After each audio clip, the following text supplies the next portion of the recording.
શું પાટીદારોને માર જ ખાવાની? પોલીસ તેમને ધમકી આપે છે. બહેનો દીકરીઓ તમે બહાર જતા રહ્યો, પછી ભાગવાનો સમય નહીં રહે.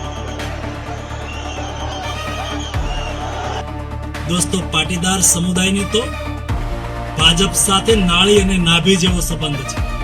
પાયલ ગોટીની ઘટના બની હતી અમરેલીમાં, ત્યારે ક્યાં ગયા હતા?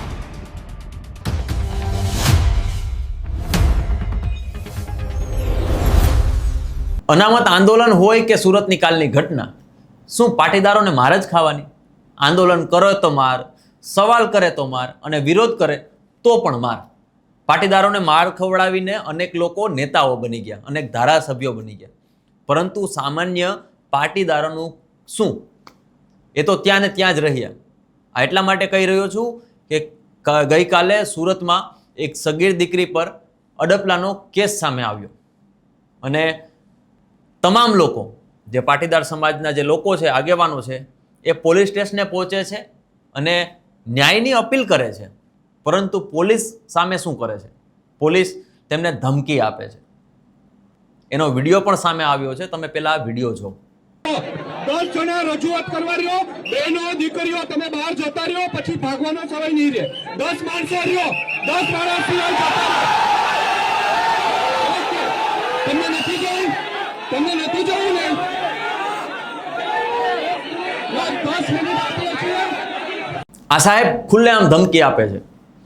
તેમ છતાં પણ પાટીદારો પોતાની દીકરીના આત્મસન્માનમાં વિરોધ કરે છે અને આખરે પોલીસે વૃદ્ધો, મહિલાઓ હોય કે યુવાનો હોય, કોઈને જોયા વગર લાકડીઓ વરસાવી.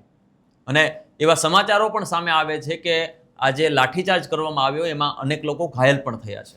એક તરફ પાટીદાર સમાજમાંથી આવતા નેતા અને હાલમાં કેન્દ્રીય મંત્રી મનસુખ માંડવિયા એવું કહેતા હતા થોડા સમય પહેલા સુરતમાં કે પાટીદારો અને ભાજપ છે એને નાડી અને નાભીનો સંબંધ છે. આપણા વરાસાની બધી સીટ, આપણા કલંક આપણા ઉપર નહીં લાગવું જોઈએ કે આ લોકો ભાજપની સાથે નથી. અને આમાં બહુમતી મોટા ભાગની સંખ્યા તો સૌરાષ્ટ્રીયન છે, અને એમાં પણ વિશેષ કરીને પાટીદાર સમુદાયના લોકો વરાસાની અંદર રહે છે. દોસ્તો, પાટીદાર સમુદાયની તો ભાજપ સાથે નાળી અને નાભી જેવો સંબંધ છે. પરંતુ જો પાટીદારો આજે ન્યાય માંગવા જાય છે તો તેના ઉપર ધોકાવારી થાય છે. આ તો કેવો તમારો નાળી અને નાભીનો સંબંધ હશે કે દર વખતે જ્યારે ન્યાયની માંગ કરવામાં આવે છે ત્યારે તમારી પોલીસ ધોકાવાળી કરે છે, લોકોને ન્યાય નથી અપાવી શકતી, તેની ફરિયાદ પણ લેવામાં નથી આવી શકતી. પરંતુ જ્યારે મત લેવા માટે નેતાઓ આવે છે ત્યારે નાડી અને નાભીનો સંબંધ, જૂનો સંબંધ, વર્ષો જૂનો સંબંધ, આ બધી વસ્તુઓ બોલીને લોકોને ભ્રમિત કરે છે અને આખરે જ્યારે ચૂંટણીમાં મત લેવાની વાત આવે છે ત્યારે આ મત લઈને 5 વર્ષ સુધી દેખાતા પણ નથી. આજ કેન્દ્રીય મંત્રી કે આજ નેતાઓ જ્યારે પાયલ ગોટીની ઘટના બની હતી અમરેલીમાં, ત્યારે ક્યાં ગયા હતા?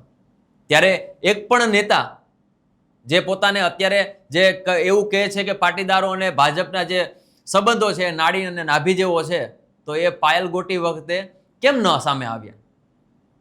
શું ખરેખર પાટીદાર દીકરીને જાહેર રસ્તા ઉપર ફેરવવામાં આવે છે અને તેનું આત્મસન્માન ખરડાય અને એ પણ દીકરીને એવું કામ કરવામાં આવે છે ત્યારે આ નેતાઓ મોઢામાં મગ ભરીને બેસી જાય છે અને મત માંગવાની જ્યારે વાત આવે છે, ચૂંટણીઓ જ્યારે સામે આવે છે ત્યારે આ નેતાઓ એ જ ભોંયરામાંથી બહાર આવીને પાટીદારો અને ભાજપનો સંબંધ બતાવે છે.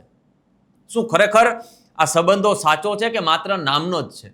દર વખતની જેમ આ વખતે પણ સુરતમાં આ જ સિનારીઓ જોવા મળી રહ્યો છે. થોડા સમય પહેલા જ આ મંત્રી એવું કહી રહ્યા હતા કે નાડી અને નાભીનો સંબંધ છે. હવે આ જ્યારે ઘટના બની છે ત્યારે પોલીસ, એ જ સરકારની પોલીસ, આ પાટીદારો ઉપર જે ન્યાય માંગવા જઈ રહ્યા છે એ પાટીદારો ઉપર લાકડીઓ વરસાવે છે. જોકે રોષ ઘણો બધો વધી ગયો હતો.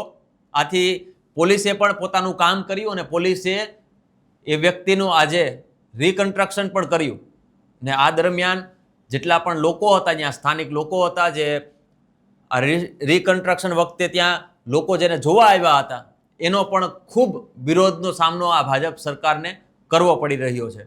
ઘણા લોકો સીધી રીતે ચૂંટણી સાથે સંકળાવી રહ્યા છે, તો ઘણા લોકો તેને એક સમાજ રીતે પણ સંકળાવી રહ્યા છે. આ બાબતે તમારું શું માનવું છે? કોમેન્ટ બોક્સમાં ચોક્કસથી જણાવજો. નમસ્કાર.